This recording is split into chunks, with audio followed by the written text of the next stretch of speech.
This is CBC Winnipeg News.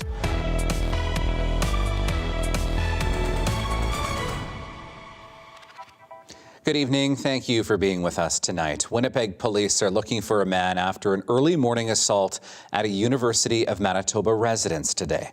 Police say the sex crimes unit is investigating and they're asking anyone with information to contact them. The CBC's Gavin Axelrod has more. Police say the incident happened here around 5 a.m. Friday. They say a man got into the Arthur V. Morrow residence building and physically assaulted a woman while she was asleep in her suite at the housing complex. Police say that suite wasn't on the main floor. And they also say the woman fought off the intruder, called for help, was treated for her injuries, and is in stable condition. This is not something that occurs regularly. This is not something we report on regularly in terms of number of occasions with the university. One resident said she was left shaken by the incident. I'm feeling a bit frightened because, the stranger is very near to where we lived. But at the same time, I feel really relieved because we know that we're safe. In an email, the university says support is being provided to affected residents. The university also says its security presence is being increased on campus for the immediate future. This is the second violent incident on campus in days. On Tuesday night, an 18-year-old was pepper sprayed and robbed. Gavin Axelrod, CBC News, Winnipeg. First Nations leaders in Manitoba are sounding the alarm over the federal government's delivery of services meant to help children in need. An organization that represents several northern communities says they're footing the bill for thousands of unresolved claims under Jordan's principle. And as CBC's Josh Crabb reports, leaders say that is leading to backlogs and children not getting the help they need. The Grand Chief of the Kuwaitan Tribal Council is urging Ottawa to repay its 11-member First Nations millions of dollars they've spent to provide services under Jordan's principle. The program aims to ensure First Nations children can access health care, mental health services, and educational supports. KTC Grand Chief Walter Wastesakut says these services are particularly important for First Nations children in northern Manitoba, where access to health care is more difficult. He says because of backlogs in funding from Ottawa, the First Nations are paying for the services so children don't have to wait. The First Nations Child and Family Caring Society filed a complaint in 2023 with the Canadian Human Rights Tribunal, but Wastesakut says the program has not improved. At the time, the Kuwaitan Tribal Council had Bridge Finance Canada to the amount of $7 million. By the time the issue was resolved, we were owed $8 million. While the First Nations have since been paid back that money, Wastesakut says services are being affected at a time when some children in Northern First Nations are struggling. He shared numbers from KTC's CFS agency. Those numbers show there have been 36 child deaths deemed critical incidents since 2022. They include 9 deaths due to medical issues, 8 suicides, and 2 homicides. The acting Grand Chief of the Assembly of Manitoba Chiefs, Betsy Kennedy, says the lack of stable funding is creating uncertainty and it's unacceptable. This situation jeopardizes the well-being of First Nations children and families. We urgently seek to collaborate with Canada to find solutions to these pressing challenges. The federal government's own estimates earlier this year showed a backlog of more than 40,000 applications for Jordan's principal funding. Leaders here say the Manitoba region has the highest backlog. Indigenous Services Canada didn't have an immediate response to the concerns. Josh Crabb, CBC News, Winnipeg. People in the Swan River area say their communities have been inundated with used needles. They're calling on the province and the local health authority to help step up with cleanup. And as the CBC's Chelsea Kemp shows us, while the province says it is working to find a solution, residents say something can't be done soon enough. There's more here. This is what was here last night. Raina Badowski shovels used needles from the front door of her dance studio. She says sharps lying on the ground have been a growing issue in her community of Swan River. I think it's really sad.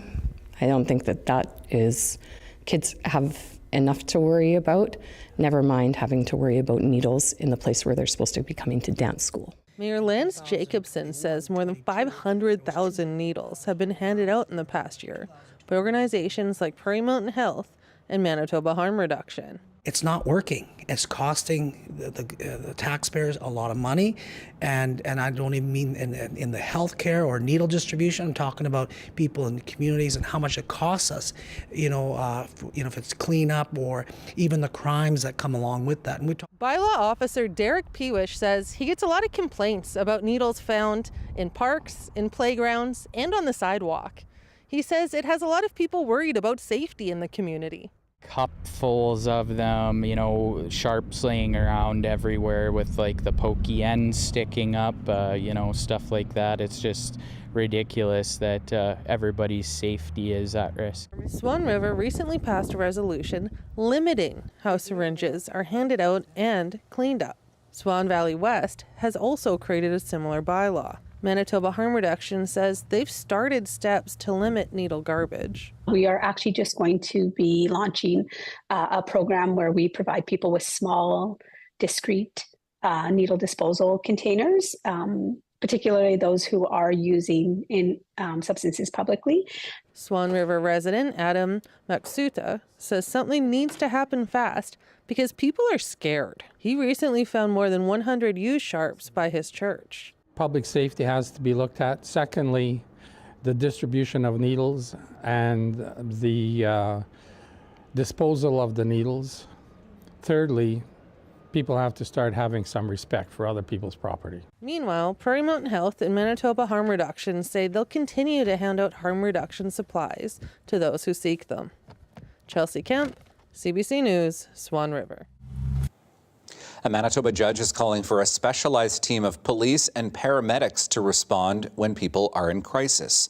The judge's recommendations is part of an inquest looking into 5 men who died between 2018 and 2019 while being restrained by police and waiting for medical assistance. In each case, the men were under the influence of drugs and medical help did not arrive in time.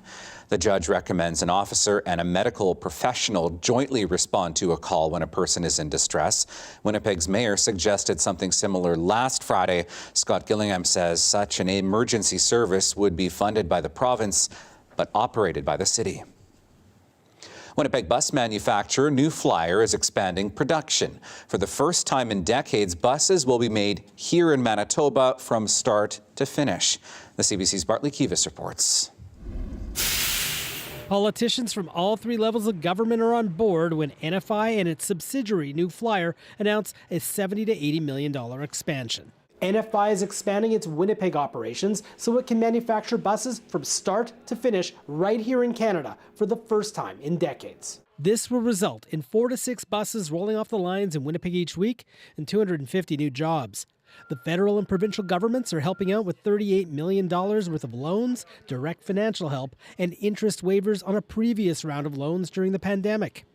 NFI President and CEO Paul Soubry says the company had to act now to fill a multi-billion-dollar backlog of orders. The reason we needed and asked for government support from the feds and the province is we've just gone through hell financially. We've got a very leveraged balance sheet. So if we were going to try and do this all on our own, we'd have to wait a couple of years.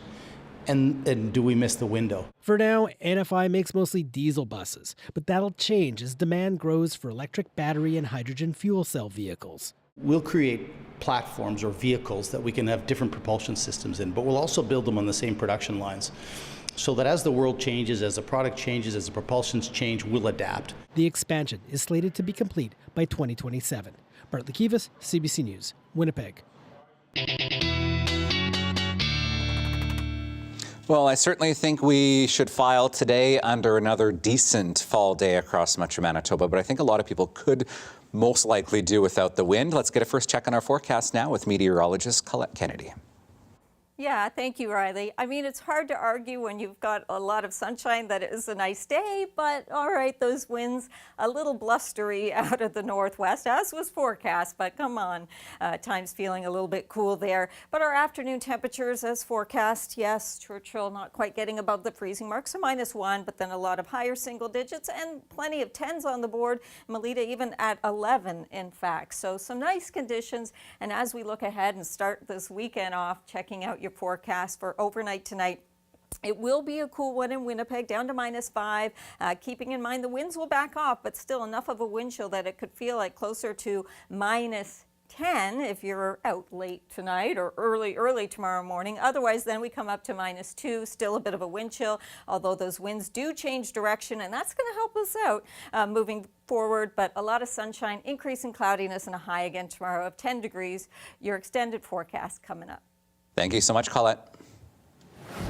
I'm Emily Brass in Lac du Bonnet. Coming up on the show, I'll tell you how local gardeners teamed up with a food bank to strengthen the community's food security.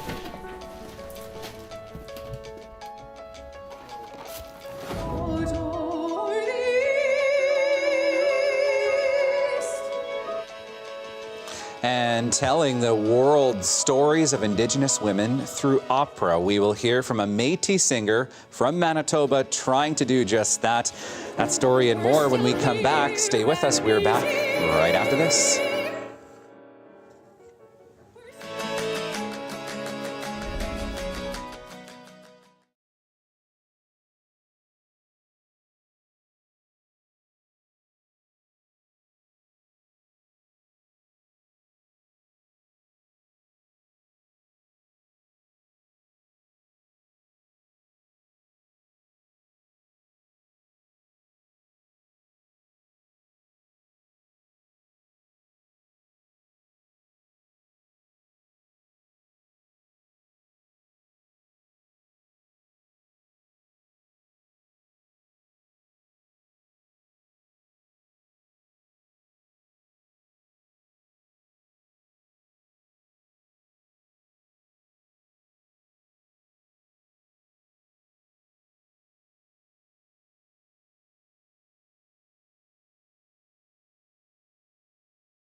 On to the latest in our Communities in Focus series now. Volunteer gardeners in Lac du Bonnet are working hard to feed their community. They say their garden to food bank model is an excellent example of people joining forces to increase local food security. The CBC's Emily Brass has more. It's the last haul of the season. The pumpkins are part of the nearly 2,000 pounds of produce grown this year for the food bank in Lac du Bonny, where volunteer gardeners are working hard to feed the community. These are the last of the potatoes that our crew harvested just this past Monday. Fresh produce gets packed into hampers with excess going into the freezers, and it's not just the basics. We planted asparagus, mushrooms. Volunteers, most of them seniors, came out 6 days a week to plant, weed, and harvest. We don't use any pesticides or herbicides. And so the produce is very fresh. It comes literally from the field to the food bank twice a week. The variety makes a big difference for Craig Goodchild. Some cherry tomatoes. He comes in twice a month and uses the veggies for soup. Goodchild says he's on disability and lives on $400 a month after bills. They give you what you need, and it helps out. Lac du Bonny's food bank serves a vast area with clients as far as 50 kilometers away. It says the gardens are a huge help as rates of hunger grow. The fresh produce is very nutritious. It's hard to get it in the store. It's very expensive. So you still have some people coming out to close down their garden, you said? Yeah, there's a few people pulling out. It's hard to tell after the frost, but the bulk of those veggies were grown here in Lac du Bonny's community garden. If we looked at food security across Manitoba, we would want to look at this model. The land was donated by local farmers with water piped in by the town and RM. 3 plots are dedicated to the food bank. Another 2 are cared for by the Manitoba Métis Federation, feeding 14 local families. And everyone is welcome to take on a plot and try their hand at gardening barrier-free. There are raised beds for people with reduced mobility and a greenhouse with tools everyone can use. The community garden started 4 years ago with just 13 plots and has already blossomed to 52. If we can grow to 70, which we may very well grow to next year, we'd be putting probably close to 18,000 pounds of fresh produce into our community. And that helps to offset grocery bills or, create equity in terms of access to healthy food for people in our community. Food for thought, she says, for local governments everywhere. Emily Brass, CBC News, Lac du Bonny, Manitoba. Well, telling the world stories of Indigenous women through opera. That is what a Métis singer from Manitoba is striving to do. One of 14 recipients of this year's Fulbright Scholarship, Cameron Dewar says she now has the platform to do just that. CBC's Felicia Adam has the story.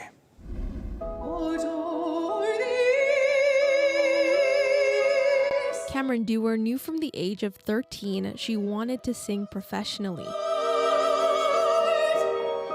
Her upbringing was rich with music, though something was still missing. There wasn't really anybody when I was a kid to really look up to as like an Indigenous opera singer that I knew personally.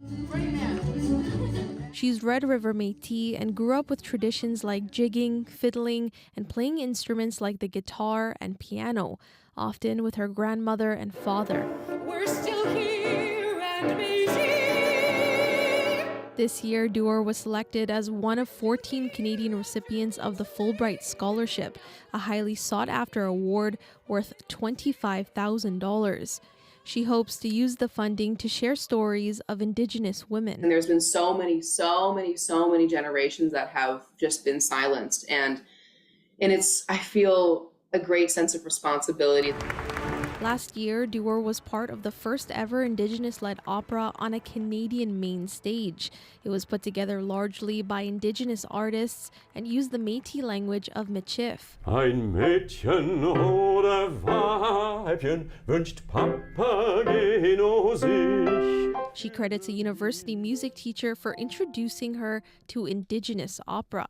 Mel Broman has mentored Dewar for more than 5 years. This idea of collaborating with Indigenous artists, mentoring and bringing forward the young Indigenous singers and composers, it's so long overdue. Dewar is now completing her Master's of Music and Opera Performance in New Jersey. She wants to be someone young Indigenous girls can look up to. It just shows, these little girls that there's so much so much possibility for them and so many different things that they can do.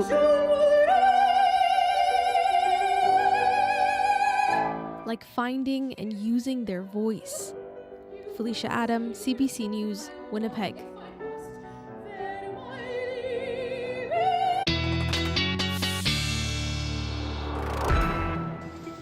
All right, well, that leads us to another check on our Manitoba weather forecast, and Colette Kennedy is here. We're hoping for a sunny weekend, Colette. Thanks, Riley. Yeah, I'm pretty encouraged by what I'm seeing for the weekend forecast and some even highlights coming into next week. But let's not get ahead of ourselves. Some of that instability, along that trough line, pushing across the border into northwestern Ontario. So yes, around Kenora still some scattered showers there, but generally high pressure has taken over. There's a bit of cloud cover further north, but really it's been giving us the sunshine through the day, although the wind's a little bit strong, and we will be looking at some clearer skies overnight tonight. In fact, you could see that ridge not just affecting Manitoba, but back across Saskatchewan, Alberta, and well into the northern plain states as well. So a few things going on here. I know maybe it looks pretty busy, but let me just sort of point out the features. We're getting rid of that trough, so we won't worry too much about that. This cold front becomes interesting as we move forward in time. So yes, some cloud cover associated with that.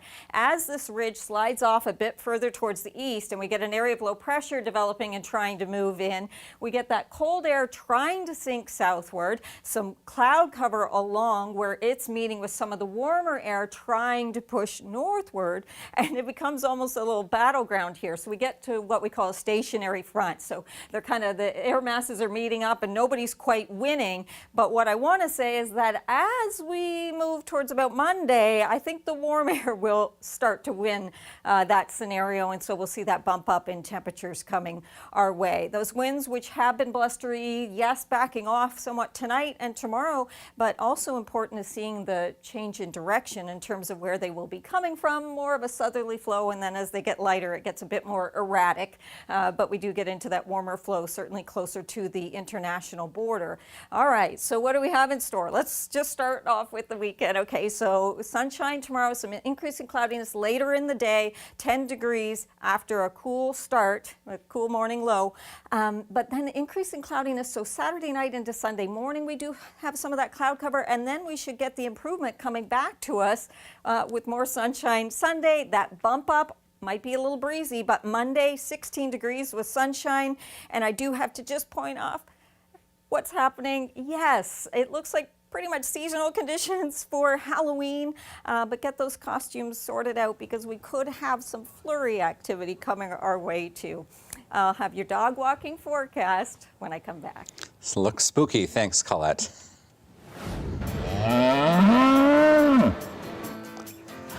Here are some of the scenes from Manitoba Ag X in Brandon, on the go until Saturday. The province's largest all-breeds cattle show brings thousands of people to the Wheat City every year, showcasing our cattle industry here in Manitoba. More coming up after the break. Stay with us.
Well, Thursday's federal announcement regarding immigration numbers was aimed at the housing market pressure that's affecting many Canadians, but concerns are already being expressed that the reduction could have a negative impact on other parts of the economy. The CBC's Nicole Williams reports.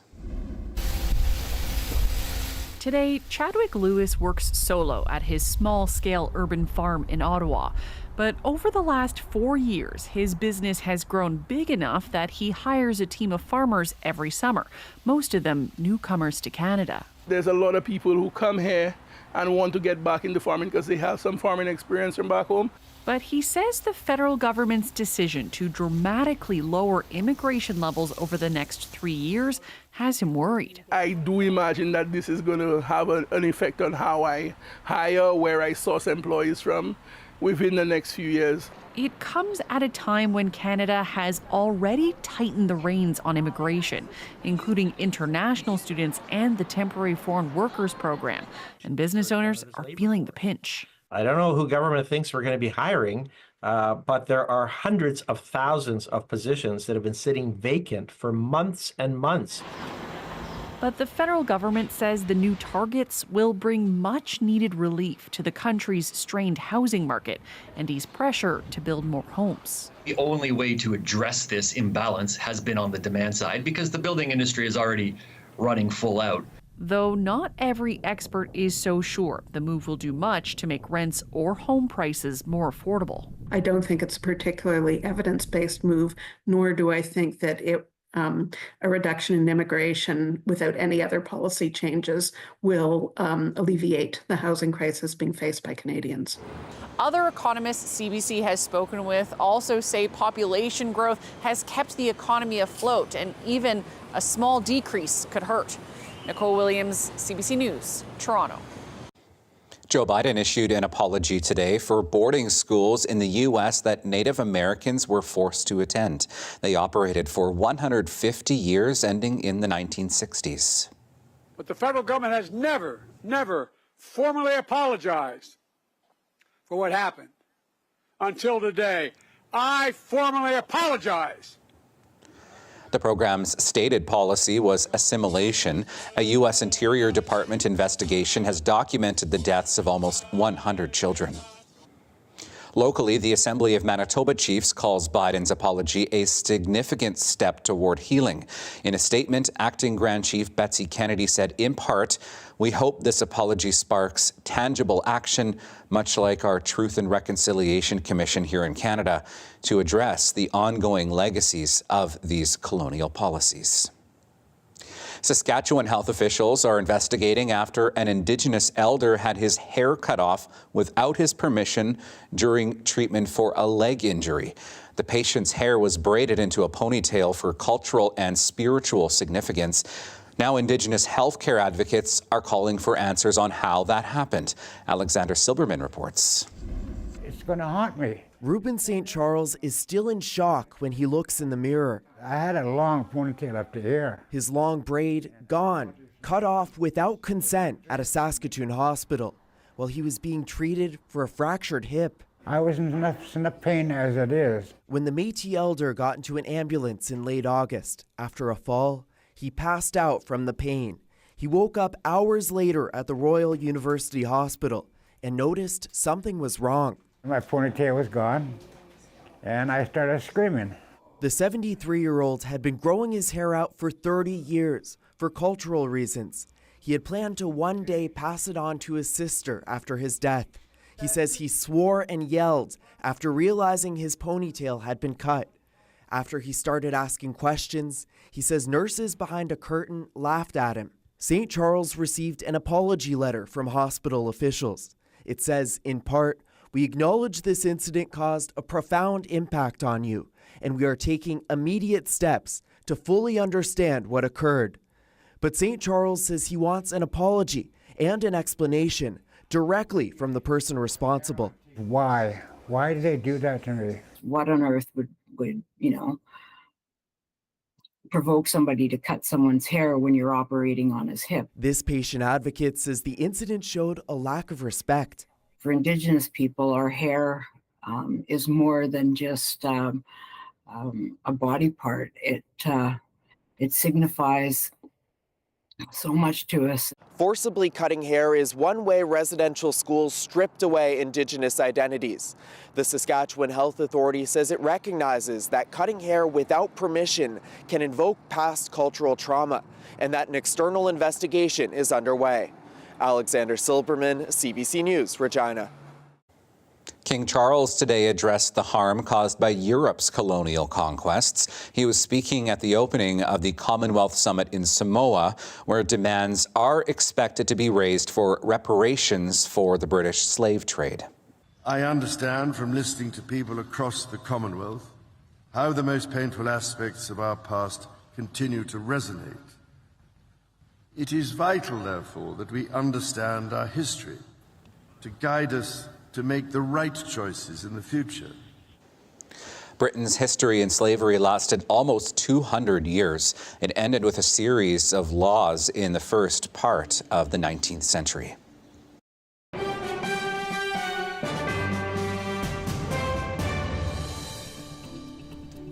Well, in a U.S. election campaign that's traveled unprecedented ground, billionaire Elon Musk's participation has drawn considerable attention.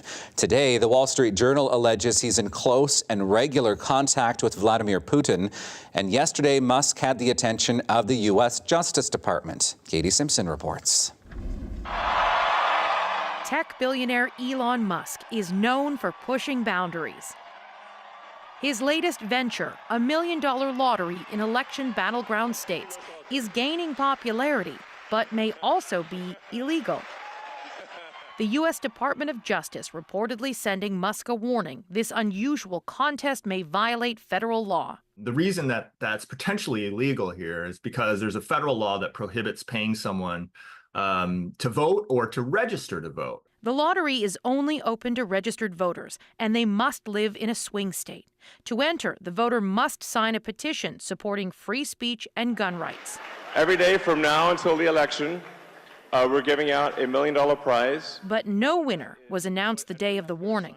This law professor says even though voters are not being paid directly, it's murky. I think in this case, it's pretty clear what the intent is. It's to register new voters, as many as they can, likely to vote for Trump in this election. The contest has attracted Trump supporters, with winners offering testimonials. Hey, my name is John, and I came here to see Elon Musk and support Trump to be the next president. Come on up here, Elon. Musk is one of Trump's most powerful and enthusiastic supporters, pumping $75 million into his campaign. Fight, fight, fight, vote, vote, vote. Thank you. They align ideologically, and both have histories of spreading misinformation. It's a bond Democrats love to mock. Elon's on that stage, jumping around, skipping like a dipshit on these things. You know it. That guy is literally the richest man in the world, spending millions of dollars to help Donald Trump buy an election. The Department of Justice may not do anything further. There are heightened sensitivities around perceptions of bias during elections, and Trump has already claimed the justice system has been weaponized against him. Katie Simpson, CBC News, Washington. Back in this country, agriculture producers in Alberta are pushing back on a bill currently making its way through Parliament. Bill C-293 primarily deals with ways to protect Canada from future pandemics. But some of the language in it has beef, pork, and poultry producers concerned. Aaron Collins tells us why. Bill C-293 described as a bill to help Canada prepare for a future pandemic, but causing anxiety among some of Alberta's ag producers. While we support the overall objective of Bill C-293, we have significant concerns in its current form. The words causing all the worry buried deep in the bill. Calls to regulate industrial animal agriculture while promoting the production of alternative proteins. These clauses have the potential to cause significant disruptions to our industry and the Canadian food security. Bill C-293 will harm Alberta's farmers and ranchers. Most of the bill focuses on beefing up Canada's healthcare system, better preparing the country for future pandemics through surveillance and training. But Alberta's agriculture minister says the bill steps over the line when it considers limiting some agriculture production. We will always stand up for our industry leaders when policies inappropriately threaten their viability, and we will always stand up for our constitutional jurisdiction. But Canada's agriculture producers have nothing to fear, according to the bill's author. I'm absolutely open to if assess is the right language rather than regulate, have at it. The Senate has the power to make these changes and to make sure they fine-tune the language of the bill to get it right. That makes perfect sense to me. Industry experts say better preparing for a pandemic is a good idea, but the bill as written worrying for ag producers. I'm not at all surprised that they're concerned about this wording, and I'm not at all surprised that they would want to bring this to the public's attention and the government's attention. A rewrite could be coming. The second reading of the bill was debated in the Senate this week. Senators there open to more consultation with producers. Aaron Collins, CBC News, Calgary. The U.S. Food and Drug Administration now says 75 people in 13 states have fallen sick from bacteria from eating McDonald's Quarter Pounders. The fast food chain says it has pulled it from menus in multiple states after identifying that onions on the hamburger were likely the source of contamination. One person is believed to have died and at least 60 others have been hospitalized. Still ahead for us tonight, we will bring you more from a conversation between two Asian Canadians who wrote editorials about racism that they have faced in Manitoba. The second part of that discussion when we come back. You're watching CBC Winnipeg News.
Well, you might recall on the program yesterday, we brought you part one of a conversation between two Asian Canadians who wrote two editorials about being Asian in Manitoba. Lindsay Wong and Jenny Hae-Jun-Wills are both instructors at the University of Winnipeg and renowned authors. Well, after their pieces were published on the CBC Manitoba website, they got strong reactions to them. So they decided to sit together and talk it out, and they invited CBC Manitoba to record that conversation. They call themselves Forever Foreigners. Here now is part two of that discussion. I'm going to say we're going to class. Oh, yeah, okay. All right. Here's one email. If you're experiencing racism, that means Canadians don't want you here. The solution is to go back to your own people where you belong. So where do I belong, right? Are they saying go back to Vancouver? Are they saying go back to Hong Kong? I mean, I was born and raised in Vancouver, right? And there's a large Asian population there. So it almost doesn't make sense, that anger. I didn't go back to Korea until 2009, I think, to meet my Korean family for the first time. But I have no language skills, no cultural knowledge. And so it's like when your race is coded as non-belonging here, but your ethnicity makes you not belong there. You're left somewhere in the middle. Right, there's really no home for people of the diaspora in many ways, and you're always trying to convince people that you either speak English, you're Canadian, or you're born here. And I think when I came to Winnipeg, everyone asked me, like, where are you from? Yeah, Forever Foreigner might be the right title for this episode. Yeah, I think so. And they seem to forget, I think, our responsibilities to Indigenous peoples in the lands that we occupy. So it puts us in the uncomfortable place of having to say, well, I belong here, whereas here is on stolen land. And that also brings me to this from readers as well, who are saying that it's because you look Indigenous, that's why it's happening to you, which is so bizarre to me and so disturbing on many levels. Right, not least because it's normalizing anti-Indigenous racism here, and also assuming that Asian diasporic people would then be complicit in that sort of false hierarchy of racism. And it's not just white people saying that, white readers. A lot of Indigenous people are saying, like, it's because you look like us. That's what's happening to you, and we've accepted it, right? A lot of internalized racism as well, which is like really, really heartbreaking. One of our colleagues came up to me and was saying that they don't even notice the racism anymore, right? Because they've been in Winnipeg longer than I have, right? There's obviously a need for people to talk about race, right? I think a lot of people feel unheard. I'm not talking about the people who are telling me to go back to Vancouver or Hong Kong. No, they're very heard. Yes, they're very They've been heard their whole lives. Yes.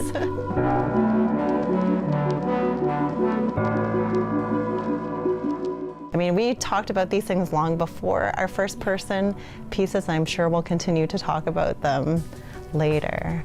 I guess we should go to class now. I mean, there's always more teaching to do.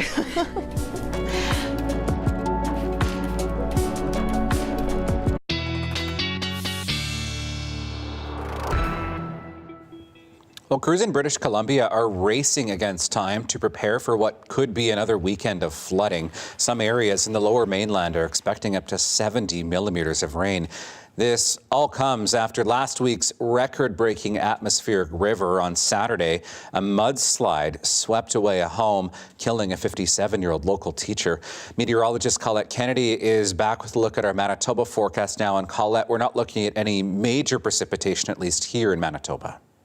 Yeah, thanks, Riley. You're right. I mean, a very juicy pattern in the west, but we are really looking at generally drier conditions, so nothing like that to have to contend with. Let's go ahead and take a look at our almanac record high. Okay, well, we weren't there, but we know it's possible. I mean, earlier in the week, we were into some low 20s.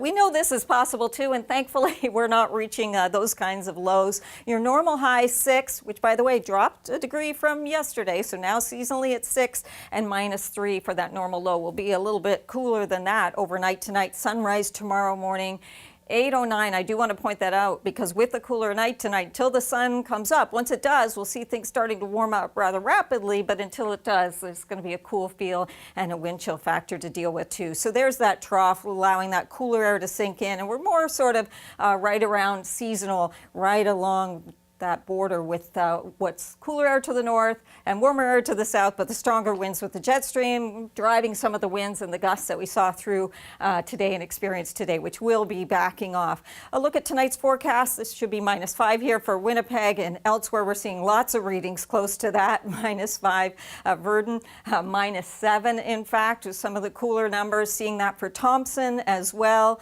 At least we have drier conditions and not looking at any flurries through this region. And then for tomorrow, taking you through the daytime hours. Yes, a little bit cool. Barons River, by the way, you're going to start off closer to around 0 there, not that 4, not to get your hopes up, but things will improve. In fact, I think in the afternoon, you'll be a little bit warmer than that 5 degrees. Let's say closer to probably 7, 8 degrees for the high. Looking at tomorrow morning, again, with a bit of a wind chill factor. So it doesn't take much to make -1 feel like -6, even if the winds are generally on the lighter side, but then we're going to see lots of double digits as we warm up with that sunshine, even with a bit of increasing cloudiness into the afternoon hours. As you probably know by now, I've only been around a few days, but my favorite time of the forecast, this is ember. Doesn't this look like an ember? Look at the color there. Yeah, just a beauty. Handsome. Whichever, and Anne with an E sending us that. And with your dog walking forecast, of course, I've kept the pause on the green side with the exception. Again, it's because of the wind chill. It can be a little cooler. The pavement can be a little cool on the pause just as we're getting going, but we warm up pretty quickly with that sunshine. Riley. All right, I'll make sure to get my mitts if I'm heading out first thing. Thanks, Colette. Well, Manitobans who live with dwarfism are pushing for a specialized clinic to be opened here in Manitoba to meet their specific health needs. Right now, some have to travel out of province or even out of country just to seek medical conditions for conditions like skeletal dysplasia. Now, on World Dwarfism Awareness Day today, Little People of Manitoba President Samantha Rayburn-Trubick and her son stopped by Information Radio to talk about the need for that clinic and how far their advocacy has come. Is you have efforts to open a skeletal dysplasia clinic. What is skeletal dysplasia? So it's a medical condition. Dwarfism falls under it. And so there's over 400 different types of skeletal dysplasia. And and we're trying to open this clinic. Last October, Little People of Manitoba brought in and funded 2 doctors to come from world-renowned specialists. So one came from Johns Hopkins, Dr. Julie Hoover-Fong, as well as someone came from the UBC, or UBC in Vancouver, and that was Dr. Sarah Nickel.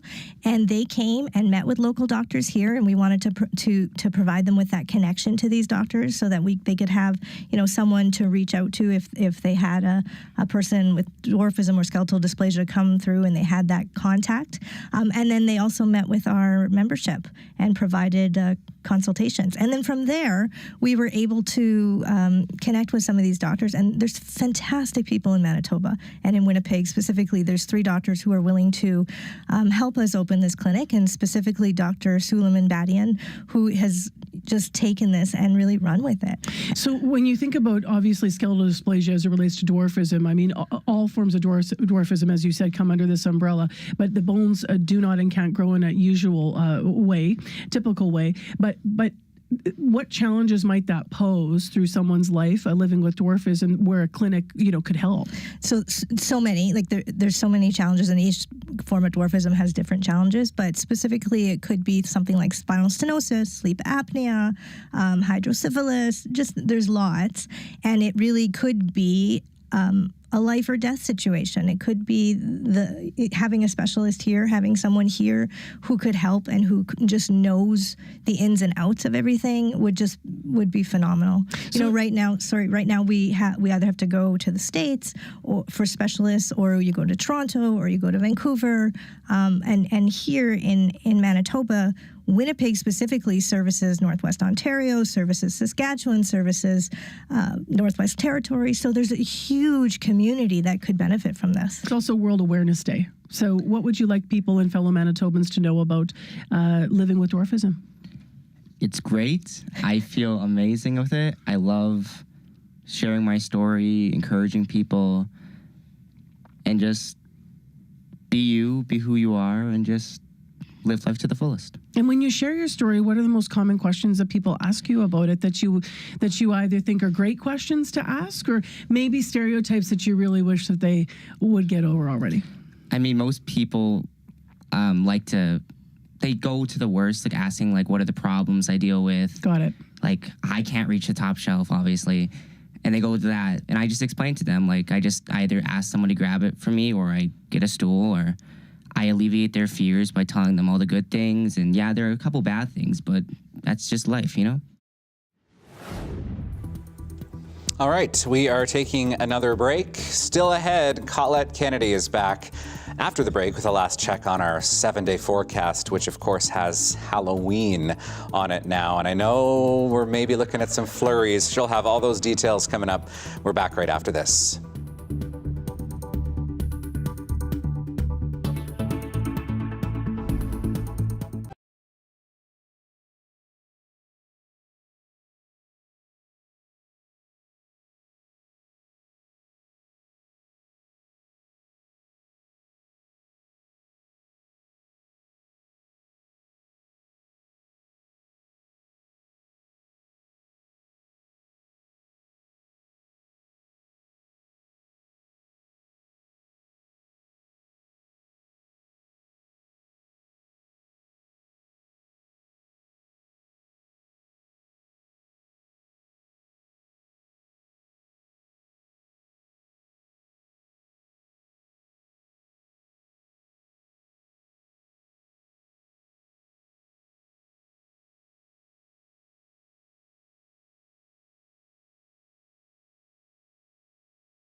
Well, as we head into winter, Winnipeggers are being asked to share some warmth by donating outerwear for kids in need.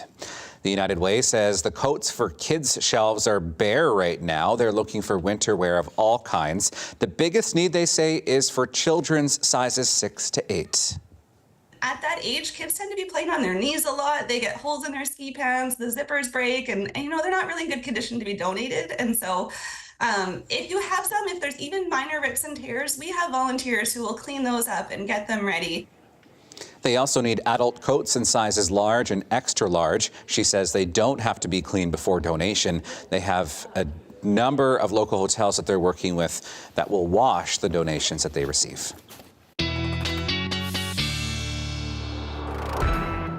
Well, I feel like I might have some explaining to do. That's about Halloween. Let's just get through the weekend, first of all. I like this forecast.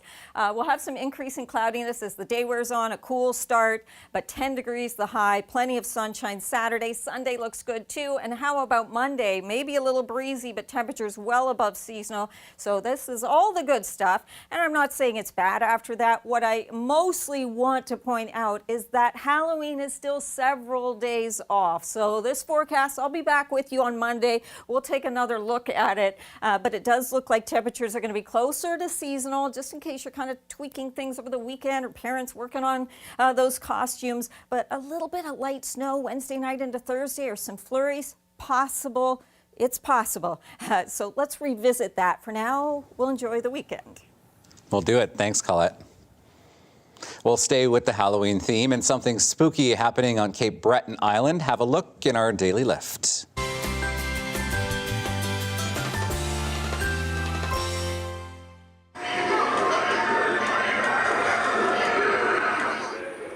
Monsters and villains are coming alive at the Festival of Fears in Glace Bay, Nova Scotia. This creepy collection of more than 100 animated props is being hosted at a local youth center, offering thrills and chills ahead of Halloween. You're going to get scared, that's for sure. It's a lot of lights, a lot of sound, a lot of jump outs, some pretty scary stuff out there. Yeah, it's not for the faint of heart. This creepy collection was donated by a Sydney family, and it's worth, get this, about $60,000. The money they're raising is all going to support local youth programming. What a great cause, and I know there's probably some good haunted houses you can probably take a look at, if you dare, as we head toward the Halloween season. Thanks for being with us this week. We're back on Monday. See ya.